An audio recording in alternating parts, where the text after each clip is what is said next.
യുദ്ധത്തിന്റെ പ്ലാനിംഗ് എന്ന് പറഞ്ഞിട്ട് ഇവരിത് എവിടെ പോയി കിടക്കുവോ? മോളെ ഈ പിന്നൊന്ന് കുത്തി തരുമോ? രാജമാത എന്നെ വിളിച്ചോ, ഞാനിവിടെ ഉണ്ട്. അയ്യോ കട്ടപ്പ, പിന്നീത് കുത്തുവോന്നല്ല, പിന്നൊന്ന് കുത്തുവോന്ന് ചോദിച്ചേ. അവിടെ ഇരുന്നു, ഞാൻ തന്നെ കുത്തിക്കോളൂ. കുത്തുകൊണ്ട് ചത്തേ. അമ്മ എപ്പോ വന്നു? ഞാൻ വന്നിട്ട് 10-40 കൊല്ലമായി. കോമഡി വന്നിട്ട് 10-100 കൊല്ലമായി. നമുക്ക് യുദ്ധത്തിന്റെ പ്ലാനിങ്ങിലേക്ക് എടുക്കണ്ടേ? കടക്കണം. ആദ്യം കാരണവന്മാരുടെ അനുഗ്രഹം മേടിക്കണം. ഏത് കാരണം? ഒരു പിങ്കളദേവന്റെ.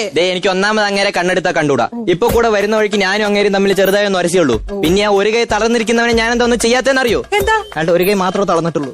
അല്ല ബാഹു, നീ കാലകേനെ പറ്റി പറ.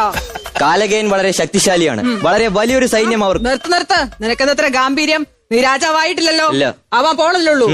ഗാംഭീര്യം ഇല്ലാതെ പറ. ഓക്കെ. കാലകേൻ അടിപൊളിയാണ് ഇവൻ. നീ ഗൗരവത്തിൽ തന്നെ പറഞ്ഞാൽ മതി. അതല്ലേ ഞാൻ ആദ്യം പറഞ്ഞത്. കാലകേൻ വളരെ ശക്തിശാലിയാണ്, അതുകൊണ്ട് നല്ല പ്ലാനിംഗ് ഉണ്ടെങ്കിലേ നമുക്ക് യുദ്ധത്തിൽ ജയിക്കാൻ കഴിയൂ. അത്ര ശക്തിശാലിയാണെങ്കിൽ ഈ യുദ്ധത്തിൽ നമുക്ക് ജയിക്കാൻ പറ്റുമോ? അതോർത്തമ്മ പേടിക്കണ്ട. രാജമാതയെ സാക്ഷിയാക്കി, മഹിഷ്മതി ജനങ്ങളെ സാക്ഷിയാക്കി ഞാൻ പറയുന്നു, എന്ത് വില കൊടുത്ത് ഞാൻ ഈ യുദ്ധം ജയിച്ചിരിക്കും എന്നാണ് തോന്നുന്നത്. നിനക്കെങ്ങനെ കാലകേനെ കുറിച്ച് ഇത്ര അറിവ് ലഭിച്ചത്? അത് ഞാനൊരു ചാരനെ പൊക്കാൻ നൈസിൽ അവരുടെ കൊള്ള സംഘയത്ത് കയറിപ്പറ്റി, അങ്ങനെ കണ്ടെത്തിയതാ. ശരിക്കും? സംശയമുണ്ട്, അതോ നോക്കിയ തെളിവുണ്ട്. കണ്ടിട്ട് എന്ത് തോന്നുന്നു അമ്മേ? എന്റെ കഴിവ് കണ്ടിട്ട് എന്നെ സിംഹാസനത്തിൽ കയറ്റിയിരുത്താൻ തോന്നുന്നില്ലേ? നിന്നെ മുള്ളുമുറുക്കി കയറ്റിയിരുത്താനാ തോന്നുന്നേ. അയ്യോ, ഇതല്ല, മാറിപ്പോയി. പ്ലാനിലേക്ക് കിടക്കാം. അതൊക്കെ പോട്ടെ, യുദ്ധത്തിൽ തെക്ക് വശം നമുക്ക് പൽവാൾ ദേവന് കൊടുക്കാം. അവിടെ ഒരു 1500 പടയാളികൾ മതി. ബാഹു, പറയമ്മേ. വടക്ക് എന്തൊക്കെയാണ് വേണ്ടത്? വടക്ക് പരിപ്പോടെയാണെങ്കിൽ പരിപ്പ് വേവിക്കണം, ഉഴുന്നുവടയാണെങ്കിൽ ഉഴുന്നാട്ടണം. പക്ഷെ ഇരുന്നാട്ടണം, അതാണ് ഒരു ബുദ്ധി. ഇങ്ങനെ ഇരുന്നാട്ടാനല്ല ഞാൻ പറഞ്ഞത്. വടക്ക് വശത്ത് യുദ്ധത്തിന് എന്തൊക്കെയാണ് വേണ്ടതെന്ന്? വടക്ക് വശത്ത് യുദ്ധത്തിന് എനിക്ക് 2000 പടയാളികൾ വേണം.